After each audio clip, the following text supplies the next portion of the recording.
mentionne la maladie, il avait déclaré, cette femme se disait en elle-même que si je touche le pan de sa robe ou de ses vêtements, je serai guéri. Alléluia.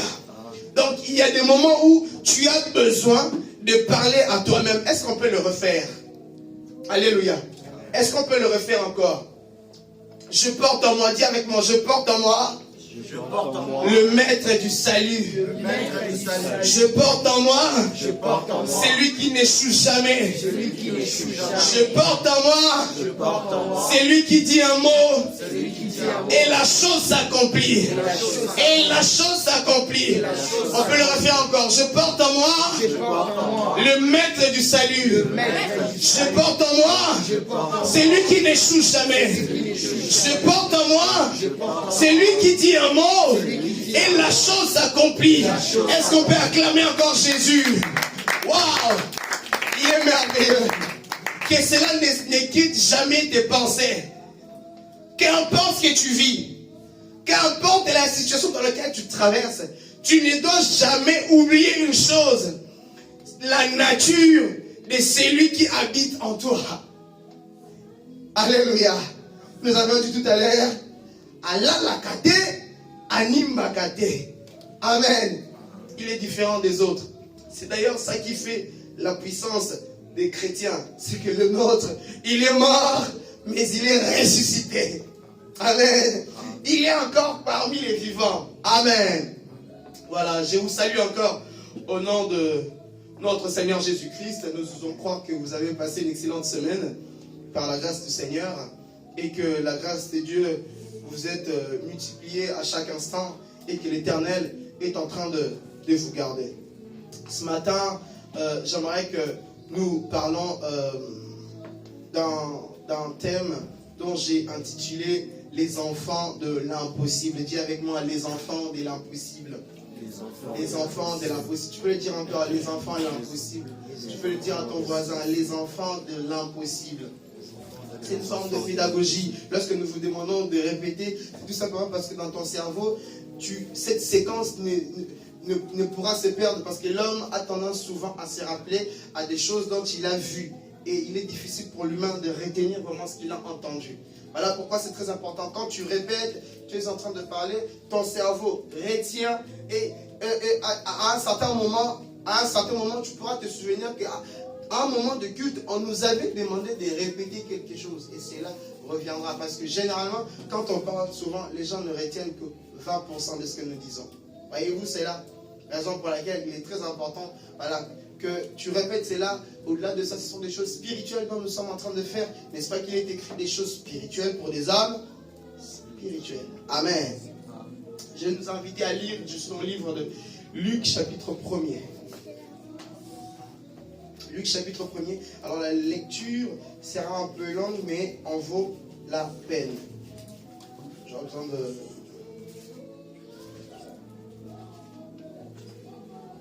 Voilà. Je suis dans le livre de Luc, chapitre 1er.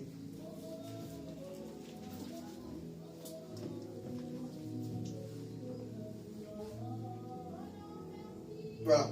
Donc à la maison, vous allez lire du verset 5. Vous allez lire du verset 5 jusqu'au verset... vous pouvez lire même jusqu'au verset 38 à la maison. Amen. Voilà, pour gagner du temps, je vais commencer. Alors, c'est l'histoire de deux femmes, cousines que nous connaissons tous, Élisabeth et Marie. N'est-ce pas, nous les connaissons? Amen. Ici, nous sommes des disciples de Jésus-Christ. Donc, la culture de la Bible est la nôtre. C'est notre quotidien. Amen. C'est l'histoire d'un couple et d'une cousine. Amen. D'un couple, et d'une cousine qui ont eu des enfants impossibles. Amen. Voilà, d'où le thème de mon message. Pourquoi les enfants impossibles? Tout simplement parce qu'il n'y a pas eu de Jean-Baptiste et il n'y a pas eu de Jésus-Christ. Vous savez, il y a des choses auxquelles, pour l'avoir, cela est impossible. pour les hommes. Amen. Vous savez, il y a des éléments auxquels n'importe qui peut avoir, mais il y a des choses auxquelles personne ne peut avoir s'il ne passe par des processus divins. Alléluia. C'est-à-dire, il y a des choses auxquelles, humainement parlant, quand tu étudies, tu peux les avoir. Tu peux avoir un travail si tu étudies. Tu peux avoir un travail si tu as du courage. Mais il y a certains endroits, pour les avoir, tu es obligé de passer que par le processus divin. Luc chapitre 1er. Je vais lire progressivement et nous allons comprendre par la suite de quoi est-ce que nous allons parler. Je commence par le verset 5. Durant le règne d'Hérode sur la Judée, il y avait un prêtre de nom de Zacharie, de la classe d'Abia. Sa femme était une descendante d'Aaron et s'appelait Élisabeth. Tous deux étaient justes devant Dieu. Ils suivaient d'une manière irréprochable tous les commandements et toutes les lois du Seigneur. Ils n'avaient pas d'enfants. Ce couple n'avait pas d'enfants parce qu'Élisabeth était stérile. Ils étaient l'un et l'autre d'un âge avancé. Donc, impossible pour eux de pouvoir avoir un enfant. Or, pendant que Zacharie remplissait sa fonction de prêtre devant Dieu, c'était le tour de sa classe. Parce qu'évidemment, à cette époque, le roi David avait fait cette forme de subdivision dans la tribu de Lévi, qui était subdivisée en 24 familles, si je peux le dire. Et les prêtres rentraient à tour de rôle en fonction des familles, bien sûr. Et aussi, cela était fait par le biais d'un tirage au sort. Or, pendant que Zacharie remplissait sa fonction de prêtre devant Dieu, c'était le tour de sa classe. Comme je viens de le dire, il fut désigné par le sort d'après la règle en vigueur pour les prêtres, pour entrer dans les temples du Seigneur et y brûler le parfum. Donc c'est ce que je viens de vous dire tout à l'heure. Toute la multitude du peuple était dehors en prière, à l'heure de l'offrande du parfum. Alors, un ange du Seigneur apparut à Zacharie et s'étend debout à droite de l'autel de parfum. Zacharie fut troublé en les voyant, et la peur s'empara de lui. Mais l'ange lui dit, n'aie pas peur, Zacharie, car ta prière a été exaucée. Dis avec moi, ta prière a été exaucée. Dis, ma prière a été exaucée. Ta femme Élisabeth te donnera un fils et tu l'appelleras Jean. Ce sera pour toi un sujet de joie et d'allégresse, et beaucoup se réjouiront de sa naissance, car il sera grand devant le Seigneur. Il boira ni vin ni boisson alcoolisée, et il sera rempli de l'Esprit Saint dès le ventre de sa mère. Il ramènera beaucoup d'Israélites au Seigneur, leur Dieu. Il marchera devant Dieu avec l'esprit et la puissance d'Élie pour ramener les cœurs des pères vers les enfants et les rebelles à la sagesse des justes, afin de préparer pour le Seigneur un peuple bien disposé. Zacharie dit à l'ange, à quoi reconnaîtrai-je cela? En effet, je suis vieux et ma femme est d'un âge avancé. L'ange lui répondit, je suis Gabriel, je me tiens devant Dieu. J'ai été envoyé pour parler et pour t'annoncer cette bonne nouvelle. Voici, tu seras muet et tu ne pourras plus parler jusqu'au jour où cela arrivera. Parce que tu n'as pas cru à mes paroles qui s'accompliront au moment voulu. Cependant, le peuple attendait Zacharie et s'étonnait qu'il s'attarde si longtemps dans le temple. Quand il sortit, il ne pouvait pas leur parler et il comprit qu'il avait vu une vision. Il avait eu une vision dans les temples. Il s'exprimait par signes et il resta muet. Lorsque ses jours de service furent terminés, il rentra chez lui. Quelque temps après, sa femme Élisabeth fut enceinte. Elle se cacha pendant 5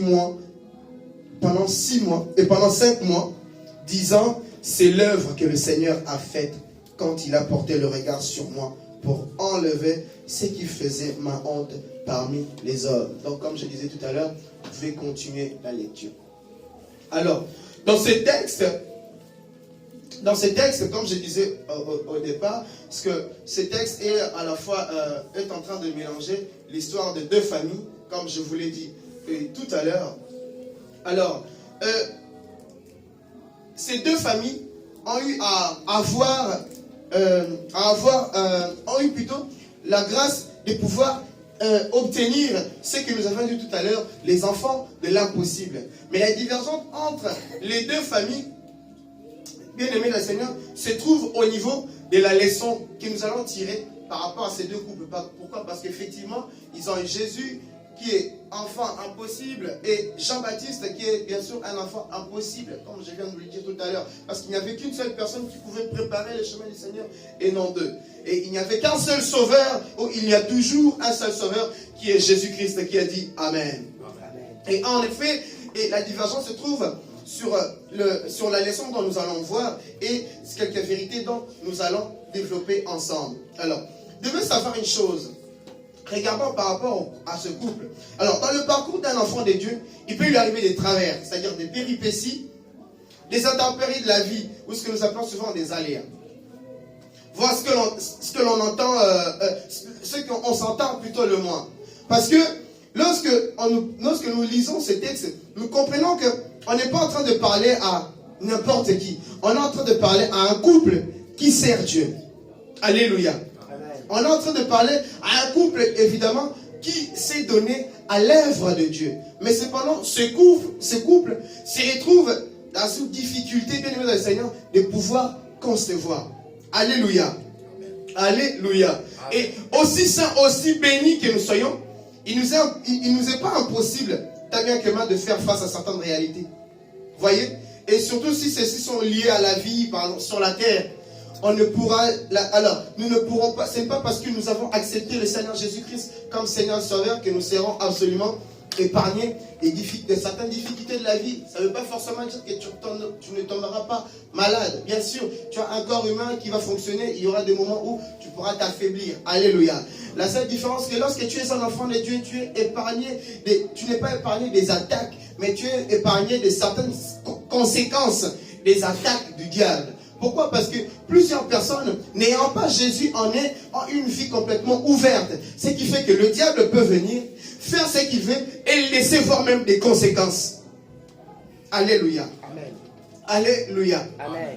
Donc, dans ce texte, nous voyons que, voilà, c'est un couple, et la Bible précise une chose qui est très importante. C'est que ces deux derniers n'ont jamais fait la même prière, mais ont reçu des résultats similaires le jour de l'accomplissement de la parole de Dieu. Lorsque je parle de ces deux couples, je suis en train de parler de Joseph, Marie évidemment, et Élisabeth et Zacharie. Alléluia. Alléluia. Amen. Donc nous sommes toujours dans les enfants impossibles. Mais le plus captivant, le plus captivant est l'implication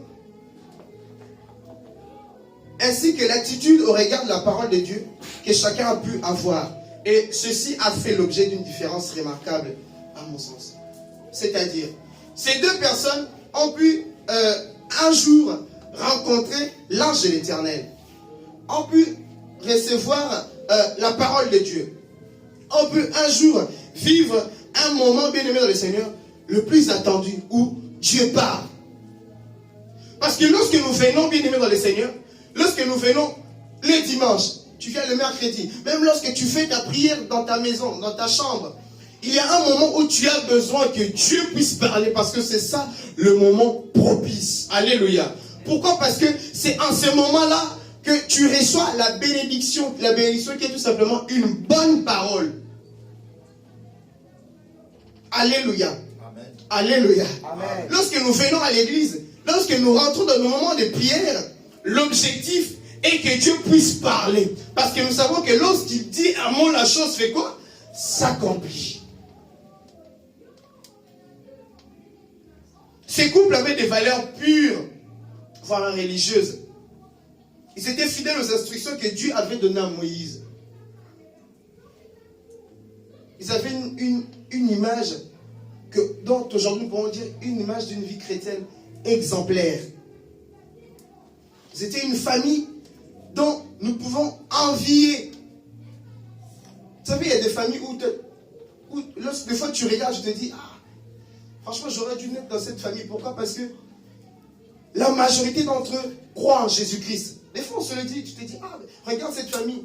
Telle personne est pasteur, telle personne. Tout le monde est en train de croire en Dieu. Tu sais une chose que ici, si la mort vient, la mort sera un gain. Il y a des familles où on t'a couffé, ça vous est déjà arrivé, n'est-ce pas? Ça nous arrive tous, n'est-ce pas? Une fois tu pars dans un deuil, nous sommes en train de pleurer, mais toi, en tant que chrétien, tu te poses des questions, tu regardes le parcours de cette personne sur la terre. Que Dieu nous donne des familles où lorsque nous perdons l'un d'entre nous, nous sommes dans la joie parce que nous savons que nous allons nous rencontrer. David disait, le jour, une fois qu'il aurait perdu son enfant, il a dit, oh, c'est fini, je ne pleure pas parce que cet enfant ne reviendra pas, mais moi j'irai vers lui. Que Dieu nous donne des familles où lorsque la mort viendra, nous ne serons pas longtemps dans les inquiétudes parce que nous savons qu'un jour, nous allons nous rencontrer. Notre vie chrétienne, l'église, doit être constatée.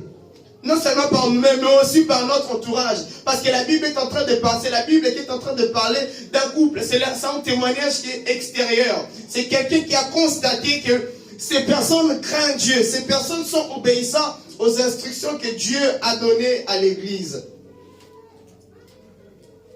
Que Dieu nous donne la capacité d'avoir un témoignage, la capacité de pouvoir avoir une bonne image de Jésus, que nous soyons capables, qu'au travers de notre image, que les gens se disent, je dois prier le Dieu de cet homme. Je l'ai connu avant, mais aujourd'hui je le vois différemment. Le témoignage, bien aimé dans le Seigneur, de ce couple était tellement frappant. Les gens de l'extérieur pouvaient voir, comme ce qui s'est passé dans Antioche, les gens pouvaient voir que telles personnes sont des chrétiens. Que Dieu nous donne des familles où lorsque les gens viennent chez nous, ils savent déjà que nous sommes chrétiens rien que par notre attitude, par notre manière de parler, par notre manière de se comporter. Il y a des mots que nous n'utilisons pas à cause du nom de Jésus-Christ. Il y a des grossièretés qui ne peuvent pas sortir de ma bouche à cause du nom de Jésus-Christ. Que Dieu nous donne la capacité de pouvoir évangéliser par le biais de notre comportement, qui a dit Amen. Amen. Ces couples ont une conscience de la responsabilité morale dont ils étaient des garants et a fait en sorte de ne pas devenir une pierre d'achoppement pour les autres. Vous savez, il y a des chrétiens, lorsque tu les regardes, tu as envie de pécher.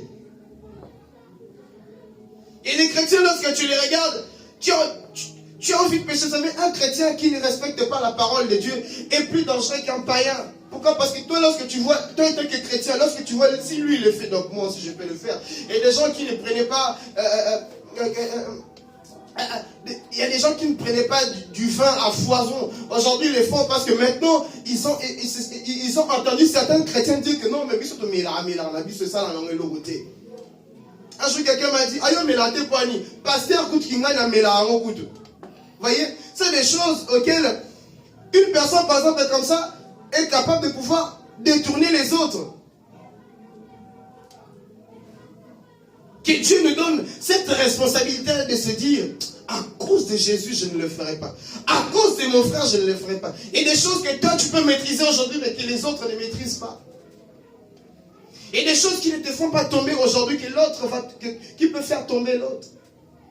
Et ces couples, on voit le sens de la responsabilité de ce couple. Ils étaient constants, bien aimés dans le Seigneur, dans l'œuvre du Seigneur. Et ils ont gardé leur témoignage. Jusqu'à telle enseigne qu'aujourd'hui, nous parlons, bien aimés dans le Seigneur, de ce couple. Le témoignage dans la vie d'un chrétien, c'est très important. Raison pour laquelle même Paul insiste là-dessus pour donner des responsabilités à l'église. Ceux-ci doivent avoir un témoignage favorable. Il ne faut pas que, quand les gens viennent pour prier ici, qu'ils disent, hé, il n'y a pas ça, mais la carte. Vous voyez, il y a des gens, quand tu les rencontres dans une église, tu dis, non, si lui prie ici, moi je ne peux pas prier ici. Il n'y a pas du sérieux ici. Et les gens, quand tu les rencontres dans un endroit, tu dis, non. Ah, lui là, c'est vrai qu'il prie. C'est lui qui vient d'insulter les gens ici à l'extérieur, dans le supermarché. Non. En plus, il prêche. Ah non. Impossible. Ces couples avaient cette responsabilité. Et la Bible montre aussi, bien aimé, que ces deux personnes suivaient scrupuleusement la loi, aussi bien morale que cérémoniale. Il ne sait pas qu'ils étaient sans péché. Amen. Mais leur responsabilité à l'église, ou à l'œuvre de Dieu, leur permettait, bien aimé dans le Seigneur, de pouvoir échapper à certaines choses. Parce qu'évidemment, nous tombons tous, parfois, par la parole, par les yeux, par les pensées, voire même. Mais ces couples avaient une chose, la Bible nous montre qu'ils allaient au temple, ils allaient sacrifier l'animal, ils allaient offrir des parfums. C'est-à-dire, ils avaient dans leur conscience que si je fais du mal à l'Éternel, alors je dois offrir ça. Et aujourd'hui, bien aimé dans le Seigneur, plusieurs personnes savent ce qu'il faut faire après que nous soyons tombés, malheureusement, plusieurs n'en font pas. Ces couples savaient ce qu'il fallait faire. Aujourd'hui, les gens ne savent pas que je dois retourner auprès de Dieu si je suis tombé. Il y a des gens qui continuent encore à demeurer. C'est un exemple, c'est un bel exemple à suivre par rapport à ces couples. Ils ne savaient pas qu'ils étaient sans péché, mais ils savaient ce qu'il faut faire lorsque je transgresse la loi. Et les gens qui ont du mal à prier, une fois qu'il est tombé, il continue à demeurer parce qu'il s'est dit, ah c'est bon, la grâce surabonde, etc. Oui, c'est vrai, la grâce surabonde. Mais il faut faire attention à l'iniquité. Tu es en train de pécher consciemment. Et si Jésus revient le jour, à la seconde, au moment où tu es en train de tomber, et si la mort vient te surprendre, quel sera ton sort? Ces couples avaient une vie de repentance. Sans de leçons à tenir par rapport à ces couples. Mais au-delà de ça, une chose qui fait mal, qui peine, c'est que par-dessus tout, malgré leur conscience, malgré tout ce qu'ils savaient faire, il leur manquait un enfant ou des enfants. Malgré tout, aussi saints, aussi bénis qu'ils soient, il leur manquait ce dont ils avaient besoin, ce qui était leur désir ardent, ce qui bouillonnait leur cœur, leur manquait par-dessus tout. Ils étaient juste devant Dieu, devant les hommes aussi. Mais ils avaient besoin de quelque chose que l'humain ne peut donner. Alors pourquoi je les appelle encore les enfants impossibles. Être bien aimé dans le Seigneur, avoir un enfant, dans la Bible, la parole de Dieu, est synonyme de la bénédiction. Nous le savons, n'est-ce pas, que les enfants, ce sont des bénédictions pour des parents, c'est comme des flèches que lance l'Éternel. Les enfants sont là pour aller là où les parents ne sont pas allés. Les enfants sont comme le prolongement de la vie de leurs parents. Alléluia. Et ce peuple, cette famille pouvait ne pas, était dépourvue de cette vie-là, de cette prolongation ou prolongement, je ne sais pas comment je peux le dire, de cette succession, bien aimée dans le Seigneur. Ils en étaient éprouvés. Et aussi avoir, et au-delà de ça, ne pas avoir d'enfant aussi avait un impact dans la vie d'un être humain. Pourquoi? Parce que lorsque tu n'as pas d'enfant en Israël à cette époque, c'était aussi un sujet de honte en même temps. C'est-à-dire ces couples, malgré qu'ils servaient Dieu, ils continuaient à vivre dans la honte. Ils étaient encore sous la honte. Ma prière est que Dieu t'accorde la bénédiction. Amen. Tu as raté une occasion de dire Amen. Je disais ceci. Ma prière est que Dieu t'accorde la bénédiction. Amen. Et qu'il efface ta honte. Amen. Au nom de Jésus-Christ. Bien-aimé, la bénédiction, c'est quelque chose qui accompagne l'humain de façon optimale. La bénédiction, bien-aimé dans le Seigneur, c'est lorsque la main de Dieu est sur toi. Et partout où tu vas, tu as des résultats favorables. Tout ce que tu fais est approuvé. Ma prière est que Dieu bénisse tout ce que tu feras dans ce pays au nom de Jésus-Christ et Nazareth. Et n'ayant pas de possibilité de pouvoir avoir un enfant, j'aime ce que la Bible nous montre. Parce que c'était le jour où c'était son tour pour aller servir. Il devait aller offrir des parfums. Je vais très rapidement lire le verset 12 à verset 17 pour que nous puissions comprendre une pensée. Zacharie fut troublé. Alors la Bible déclare, alors un ange du Seigneur apparut à Zacharie et se tint debout à droite de l'autel de parfum. Zacharie fut troublé en le voyant et la peur s'empara de lui. Mais l'ange lui dit, n'aie pas peur, Zacharie, car ta prière a été exaucée. Ta femme Élisabeth te donnera un fils. Tu l'appelleras Jean. Il sera pour toi un sujet de joie et d'allégresse, et beaucoup se réjouiront de sa naissance, car il sera grand devant le Seigneur. Il boira ni vin ni boisson alcoolisée. Il sera rempli de l'Esprit Saint. De le ventre de sa mère, il ramènera beaucoup d'Israélites au Seigneur leur Dieu. Il marchera devant Dieu avec l'esprit de la puissance d'Élie, pour amener le cœur des pères vers leurs enfants et les rebelles à la sagesse des justes, afin de préparer pour le Seigneur un peuple bien disposé. C'était le jour où il a été désigné pour. Je ne sais pas, ma prière est qu'aujourd'hui soit le jour où tu as été désigné. C'est-à-dire, ce jour-là, c'était le jour où il a été choisi pour la prière. C'est comme toi et moi aujourd'hui, ce matin, nous avons été choisis. Vous savez, c'est lui qui prie dans la famille et c'est lui qui fait le plus grand travail bien aimé dans les Seigneurs. Pourquoi? Parce que toi, tu es en train de faire ce qui peut garder et l'esprit, et l'âme, et le corps. Alors que celui qui va travailler, chercher à manger, ne nourrit que le corps. Mais cependant, l'homme ne vivra pas du pain seulement, malheureusement. Voilà pourquoi, bien aimé, lorsque vous savez que vous priez à la maison, dans la famille, vous ne devez pas en avoir honte, parce que vous faites le plus grand travail de la famille.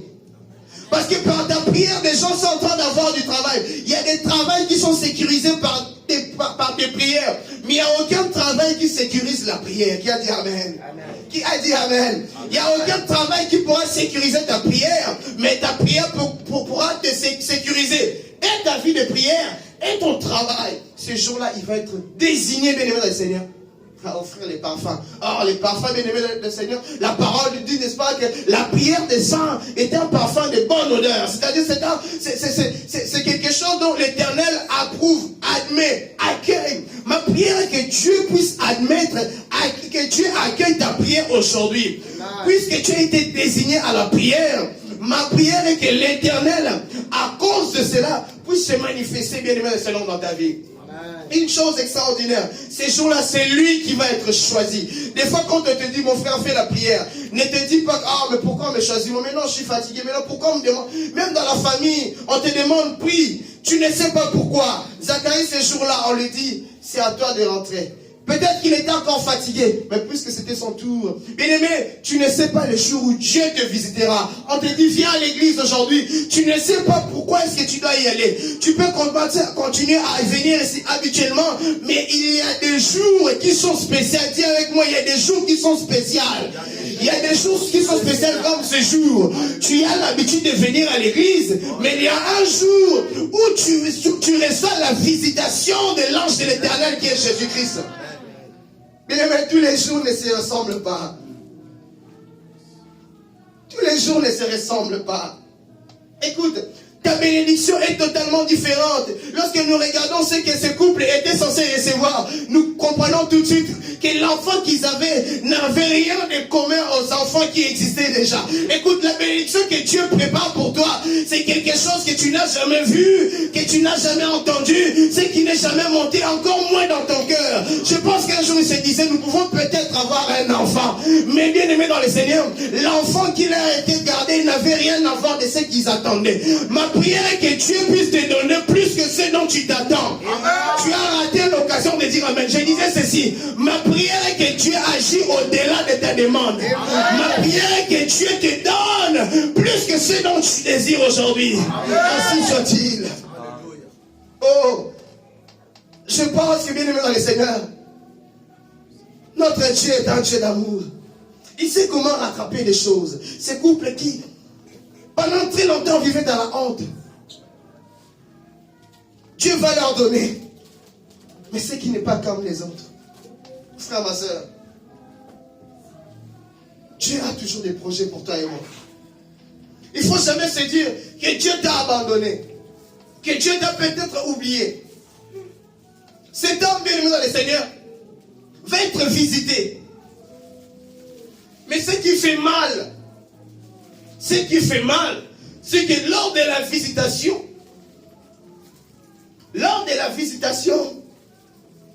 il va tenir des propos qui n'ont rien à voir avec la pensée de Dieu. Qui n'ont rien à voir avec la pensée de Dieu. Cet homme, le jour de sa visitation, j'aimerais que nous puissions lire.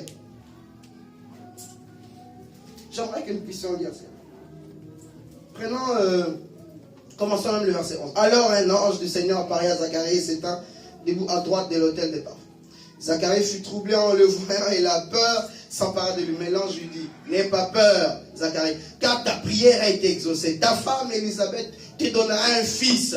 Oh, Dieu lui promet, bien aimé dans le Seigneur, de lui accorder la bénédiction. Dieu lui promet de lui accorder une succession.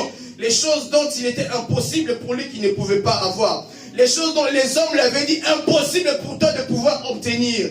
Mais cependant, Dieu va le promettre. Et il lui dit même le nom. Et il sera pour toi un sujet de joie. Ma prière est que la bénédiction que Dieu prépare pour toi un sujet de joie, d'allégresse, et que beaucoup réjouissent de ta bénédiction. Car il sera grand devant le Seigneur. Il ne boira ni vin ni boisson alcoolisée. Il sera rempli de Saint-Esprit ou de l'Esprit de Dieu. Oh, c'est tellement fort. C'est tellement fort, bien aimé des Seigneurs. Ici, on montre que ce sera d'abord un homme d'interdit, un naziréen, un homme qui ne sera pas comme tout le monde. Vous savez, il y a des gens qui peuvent faire tout comme tout le monde. Mais il y a des autres bien-aimés qui vivent avec les interdits. C'est comme toi et moi. Nous vivons avec des interdits parce que nous ne sommes pas comme tout le monde. Nous sommes une bénédiction qui n'a rien à voir avec les autres bénédictions. Je disais que parmi les enfants de tes parents, tu n'es pas comme tout le monde. Amen. Dieu est tellement bon, bien-aimé dans le Seigneur. Mais ce qui va se passer, eh bien, déclare, on lui dit ce que sera sa bénédiction, bien-aimé dans le Seigneur. Et cependant, Zacharie dit à l'ange, à quoi reconnaîtrai-je cela? En effet, je suis vieux et ma femme est d'un âge avancé. C'est du déjà vu, n'est-ce pas? Alléluia. C'est du déjà vu, n'est-ce pas, cette réponse. N'est-ce pas qu'il y a quelqu'un dans la Bible aussi qui a dit la même chose? Vous vous rappelez, n'est-ce pas? Que là j'ai déjà avancé, que ceci, cela. Bien aimé dans le Seigneur, là où tu t'arrêtes, Dieu ne s'arrête pas là. J'étais en train de dire, là où tu t'es limité, Dieu ne peut pas être limité. Et tant qu'enfant de Dieu, la Bible déclare qu'Israël n'a pas de limite. On ne peut ni mesurer sa longueur, sa largeur, sa profondeur. Moment mon ayo mutaye diango zaka kanzame. Kobonga nayo zaka kanzame. Mais le problème avec cet homme, c'est qu'il s'est tellement fié aux hommes pendant un certain moment. Pourquoi? Parce qu'on lui a tellement dit qu'une femme à un certain âge est atteinte de ménopause. J'ai envie de dire à quelqu'un, s'il y a la ménopause, c'est qu'il y a aussi la ménoplay. J'étais en train de dire ceci. S'il y a la ménopause, c'est qu'il peut y avoir aussi la ménoplay. Là où toi tu as appuyé pause, là où les hommes ont appuyé pause, Dieu veut appuyer play. Je disais ceci. Là où les humains, l'état de ce pays a appuyé pause, Dieu vient appuyer. Que tu as appris play dans ta vie et que tu continues. Là où tu t'es arrêté comme Moïse, je ne sais où aller. La mer rouge, c'est la ménopause. Mais je connais quelqu'un qui a le bouton qu'on appelle la ménoplay. Pendant qu'il appuie play, la vie continue, la mer s'ouvre, j'avance, j'atteins une bénédiction, j'atteins le pays où coule le lait, le miel. La prière que Dieu te ramène dans ce genre de dimensions, dans ce genre de réflexion. Cet homme a tellement trop attendu, vous savez. Voilà pourquoi il faut faire attention, bien aimés, aux gens que vous côtoyez, qui vous disent que vos défauts, qui vous disent que ce que vous êtes incapable de faire. Restez avec les gens qui ont la capacité de voir grand en vous et qui savent reconnaître ce que Dieu est capable de faire en vous. Les gens qui ont la révélation de Dieu sur vos vies. Cet homme tellement entendu ce genre de choses, tellement entendu la science, il va remettre en doute ou remettre en question ce que Dieu va lui dire. Parce que l'ange de l'Éternel, c'est l'image de Dieu lui-même, n'est-ce pas? Et des gens ici qui viennent, ils entendent la parole de Dieu. Ils se disent, ah, Pasteur Lubin a aimé. Et c'est ce qui s'est passé dans la vie de cet homme. Et des gens qui sont tellement anciens dans les choses de Dieu, ils sont tellement habitués aux choses de Dieu, qu'ils pensent que Dieu aussi est habitué avec eux. Bien-aimés dans le Seigneur, Dieu est un Dieu de multisystème. On ne s'habitue pas à Dieu.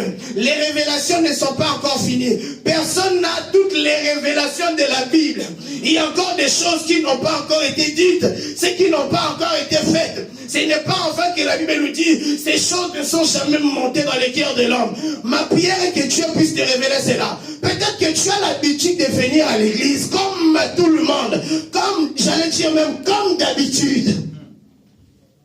Tellement ancien dans les choses de Dieu, il s'est dit, ah bon, ça c'est pour vous les jeunes. J'ai déjà entendu un homme dire ceci. Ah mais non, mais moi j'ai 40 ans, je ne peux pas recevoir Jésus en plus. Ah non, ok, peut-être je peux recevoir Jésus, mais je ne peux pas me mettre à prêcher. Ça c'est des choses que j'aurais dû apprendre à longtemps. Ben non! Mais qui t'a dit cela? Écoute, bien-aimé dans le Seigneur, ne t'habitue pas avec Dieu. Ne t'habitue pas avec les hommes de Dieu.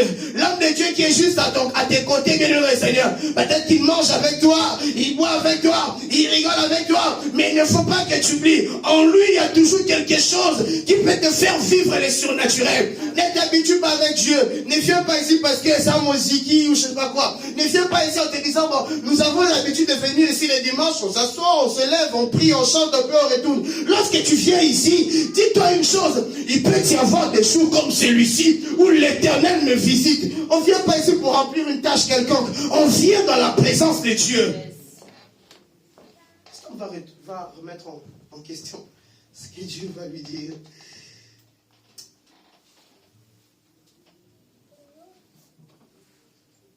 Le doute va porter préjudice à tes prières. Oui. Le problème, c'est que tu es tellement borné par la réflexion ou même par l'ignorance humaine, à cause peut-être des études que tu as faites, ou à cause des livres, ou des personnes même qui t'inspirent confiance aujourd'hui, des personnes ayant un bel oratoire, ou des personnes éloquentes que vous suivez sur les réseaux sociaux qui vous disent que la prière n'a jamais changé un pays. Si, la prière a changé le peuple d'Israël. Il ne faut pas suivre ce genre de choses. La prière n'a changé.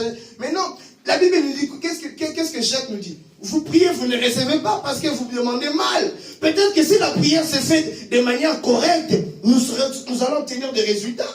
Surtout pour notre pays d'où nous venons. Peut-être que nous prions mal, voilà pourquoi nous ne voyons pas de résultats. Mais de là à conclure, de là à déduire que la prière n'a jamais changé un pays, c'est faux. Le doute a fait ôter à cet homme la parole de sa bouche. Il est devenu muet. Or, que dit la parole de Dieu dans le livre de Proverbes? La vie et la mort sont au pouvoir de la langue. On peut les dire ensemble?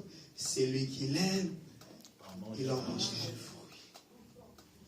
Et on va le lui enlever. À cause du doute, tu perds le pouvoir. C'est-à-dire, c'était un danger. C'était un danger pour ces couples. Parce qu'ils avaient une bénédiction qui était extraordinaire.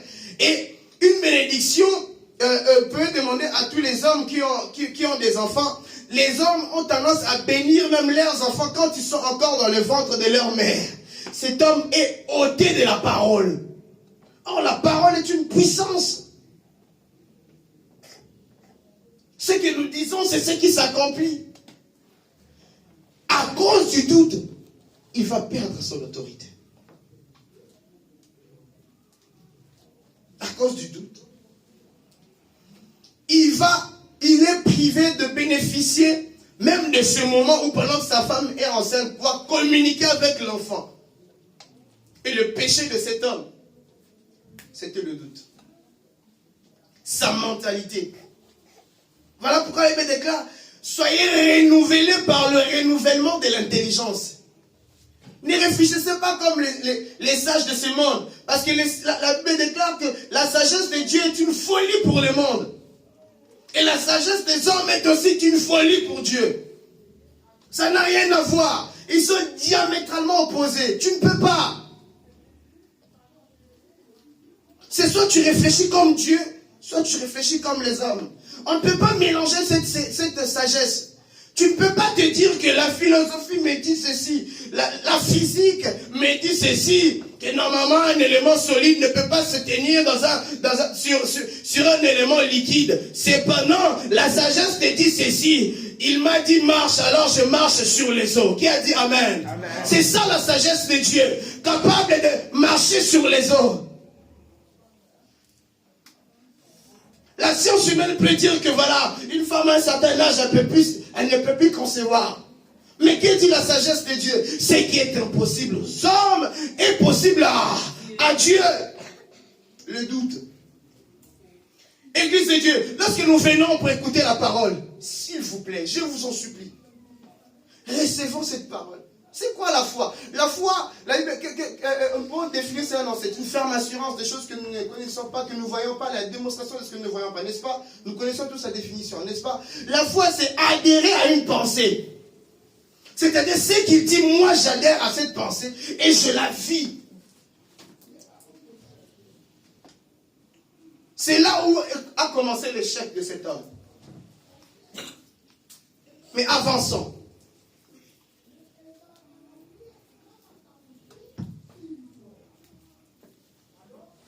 Très compliqué, Église de Dieu. Dans le verset 26, qu'est-ce dit la parole de Dieu? Le 6e mois, l'ange fut envoyé par Dieu dans une ville de Galilée appelée Nazareth, chez une vierge fiancée à un homme de la famille de David, appelé Joseph. Le nom de la vierge était Marie. L'ange entra chez elle et dit, je te salue toi à qui une grâce a été faite. On n'a pas dit ici, je vous salue Marie pleine de grâce. On n'a jamais dit qu'elle était pleine de grâce. La grâce lui a été faite. Elle n'était pas pleine de grâce. Alléluia. Amen. Les chrétiens, alléluia. Amen. Marie n'a jamais été pleine de grâce, mais la grâce lui a été faite. Alléluia. Amen. Le Seigneur est avec toi. Elle n'était pas le Seigneur, mais le Seigneur était avec elle. Tu es bénie parmi toutes les femmes. Troublé par cette parole, Marie s'est demandé ce que pouvait signifier une telle salutation. L'ange lui dit, n'aie pas peur Marie, car tu as trouvé grâce auprès de Dieu. Elle a trouvé grâce auprès de Dieu, mais elle n'en était pas pleine. Celle était pleine de grâce et Jésus-Christ qui a dit Amen. Amen. Comment cela se fera-t-il? Puisque je n'ai pas de... Alors ici, on lui parle du fait qu'elle devait concevoir un enfant. Mais écoutez la réponse de cette femme. Dans le verset 38, pour aller plus vite, Marie dit, je suis la servante du Seigneur. Que ta parole s'accomplisse pour moi. Est-ce qu'on peut le dire ensemble? Que ta parole s'accomplisse pour moi. Que ta parole s'accomplisse pour moi. C'est ça l'attitude d'un enfant de Dieu. Lorsque tu te retrouves face à la parole, la seule phrase que tu peux dire, c'est que ta parole s'accomplisse pour. Est-ce que tu peux le dire, que ta parole s'accomplisse pour moi? Dis encore, que ta parole s'accomplisse pour moi. Que ta parole s'accomplisse pour moi. Que ta parole s'accomplisse pour moi. Amen. C'est ça, bien aimé dans le Seigneur, la parole. Lorsque Dieu te parle, tu dis Amen, point. Lorsque Dieu te dit, je ferai ceci, tu dis Amen, j'y crois. Lorsque Dieu te parle à l'église de Dieu, tu n'as pas besoin de te poser des questions. N'est-ce pas qu'un bien-aimé a chanté, je ne me pose pas des questions du genre pourquoi. Vous connaissez, n'est-ce pas? Effectivement, on ne se pose pas des questions du genre pourquoi, comment, qu'est-ce. Non, bien-aimé, si un miracle est capable d'être défini ou démontré, c'est plus un miracle. Ça devient la physique ou la chimie. C'est ça justement un miracle. Ce qui est complètement indéfinissable, inexplicable. C'est ce qui est en train de se passer. Expliquez-moi comment ça se passe. Comment ça va se passer la conception d'un enfant dans le ventre d'une femme âgée de 90 ans. Expliquez-moi. Il n'y a aucun médecin qui serait capable d'expliquer cela. Parce que les cellules sont déjà mortes et ceci est complètement irréversible. Ça ne revient pas, on peut pas. Il y a des choses auxquelles on ne revient pas en arrière. Seul Dieu peut revenir en arrière. Ma prière est que là où tu t'étais perdu, que le Christ puisse te revenir en arrière. Amen. C'est comme ça qu'on reçoit la parole. Que ta parole s'accomplisse pour moi. C'est avec cette phrase-là que tu vas retourner à la maison. Mais une chose qui est bien, c'est que dans le verset 24, pour cet homme, la Bible dit, quelque temps après, sa femme, Élisabeth, fut enceinte. Elle se cacha pendant 6 mois. Et le verset 24 nous dit, malgré qu'il a été puni, mais ce qui est bien, c'est que sa femme, quelque temps après, elle est tombée enceinte. J'aimerais te dire une chose, bien-aimé. La Bible déclare que là où le péché abonde, la grâce. Ma prière est que la grâce de Dieu surabonde sur tes péchés. Et que ta bénédiction ne soit pas interrompue à cause de tes erreurs. Je disais que peu importe ce que tu as fait dans le passé, que Dieu puisse accomplir sa parole sur ta vie au nom de Jésus-Christ. Oh, nous servons un Dieu qui est tellement bon. S'arrêtez le diable, il n'aurait pas eu d'enfant. Mais lui, il ne se répand pas de ses dons. Ce qu'il a donné, il a déjà donné. Oh, Église de Dieu, nous avons été déjà bénis dans les lieux célestes. Même si matériellement nous ne l'avons pas. Mais cela est déjà quelque part. Alors, Habakkuk a dit, même si ça tarde, j'attendrai. Pourquoi? Parce que la promesse est déjà sur le chemin de l'accomplissement, bien aimé dans le Seigneur. Ce couple, Zacharie, Élisabeth, portaient des prénoms qui étaient vraiment prophétiques. Très prophétiques. Zacharie veut dire Dieu se souvient. Élisabeth veut dire le serment de Dieu. Jean veut dire Dieu fait grâce. Et je pense qu'on peut composer une phrase sur ces 3 mots. Alors, pendant que j'étais en train de réfléchir, j'essaie de relier ces trois prénoms et leur définition. Et une phrase est montée dans ma tête. J'étais en train de crier pendant que je priais. Dieu se souvient de nous car il a prêté serment en disant ceci.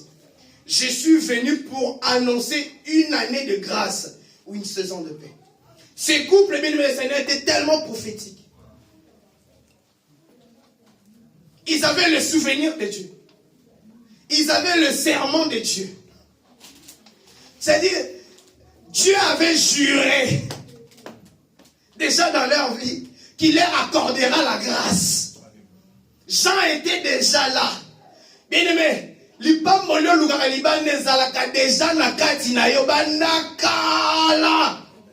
peut-être que jusqu'aujourd'hui, tu penses toujours que je suis âgé. L'âge est déjà avancé, n'est-ce pas? Nous avons un très bel exemple. Notre pasteur a pu avoir sa licence en France. Il était peut-être le plus âgé de sa classe, à mon avis.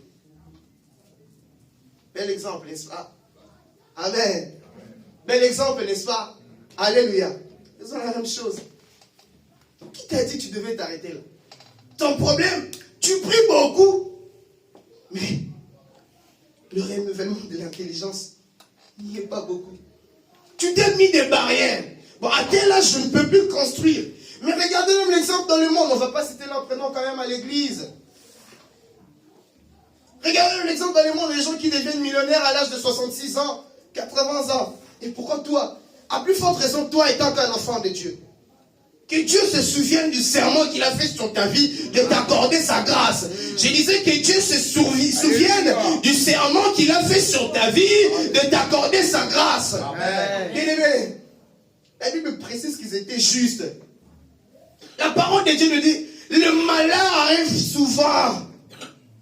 Ou le malheur atteint souvent le juste, n'est-ce pas? Mais que fait l'Éternel? L'Éternel en délivre toujours. Oh, les ténèbres ne régnera pas à vie sur toi, bien-aimé le Seigneur. Il y a un moment où tu es peut-être atteint, mais chose est sûre, la délivrance est certaine. Quoi qu'il arrive, tu seras toujours délivré parce que c'est le serment de Dieu sur ta vie. Amen. Pour toi, c'est ce qu'il a juré. Le serment de Dieu pour nous, c'est ça. Et pour finir, la parole de Dieu, lorsque nous entendons sa voix, ne se sent pas nos cœurs. Je pense que tu as écouté la parole de Dieu et tu as été touché par cela. Je prie que cela soit le cas. L'amour de Dieu ne fait exception de personne. Dieu ne regarde pas la classe, l'âge. Il dit, venez à moi. Que vous êtes tous, venez à moi, vous tous qui êtes fatigués et chargés. Tu peux être millionnaire, mais fatigué et chargé. Viens à Jésus. Tu peux être pauvre, viens à Jésus. Tu peux être blanc, tu peux être noir, tu peux être chinois, tu peux être indien, tu peux être tout ce que tu veux. Viens à Jésus. Mais n'endurcis pas ton cœur. Et sur ce que tu viens d'entendre, n'endurcis pas ton cœur. C'était le combat de Jacob. C'était ça le combat de Jacob. Béni, mais la nuit, il devait combattre.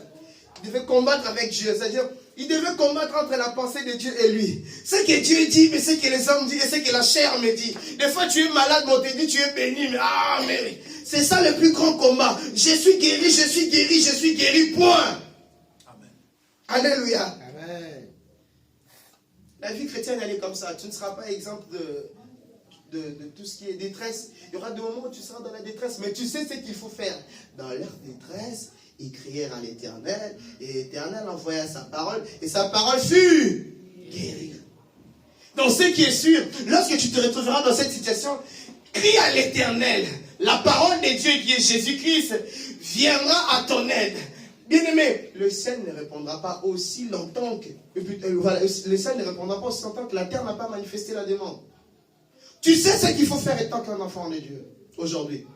Éliminer le doute. Avoir foi en Jésus-Christ. Que Dieu nous bénisse. Amen. Et que Dieu bénisse sa parole. Amen. J'aimerais que nous puissions prier par rapport à ce que nous venons d'entendre. Nous allons tout simplement baisser nos têtes et dire merci à Dieu pour ces instants, pour ce moment que nous avons passé dans l'enseignement, dans la prédication. À dire à Dieu, Seigneur, merci de m'avoir parlé. Je ne sais pas à quel moment Dieu t'a parlé, mais ce qui est sûr, il a dit un mot à un moment. Dis tout simplement merci à Dieu. Seigneur, merci. Merci pour ta grâce. Merci pour ce matin, Seigneur Dieu. Merci pour ce glorieux matin, Seigneur. Oui, nous avons dit tout à l'heure que ce matin n'est pas un matin comme les autres. Ce matin n'est pas un matin comme les autres. Il y a des jours comme ça. Il y a des jours où tu as l'impression que, j'ai l'impression que ça sort d'habitude là. Oh Jésus, merci. Merci pour ces instants. Merci pour ta visitation. Merci pour ta présence aujourd'hui, Seigneur. Je te dis un grand merci parce que j'ai été désigné aujourd'hui à me concilier à toi. Seigneur, je te dis un grand merci parce que j'ai été désigné à écouter. J'ai été désigné à prier aujourd'hui. De ma famille, j'ai été désigné. Je crois que c'est aujourd'hui que tu m'avais envoyé justement. Oui, je crois que c'est aujourd'hui, Seigneur, merci. Merci pour ta grâce. Merci pour ta faveur. Élève ta voix, dis merci à Dieu. Dis merci à Dieu, s'il te plaît. Prends le temps de dire merci à Dieu. Bénis le nom de Jésus. Bénis le nom de Jésus. Bénis le nom de Jésus. Bénis le nom de Jésus. Bénis le nom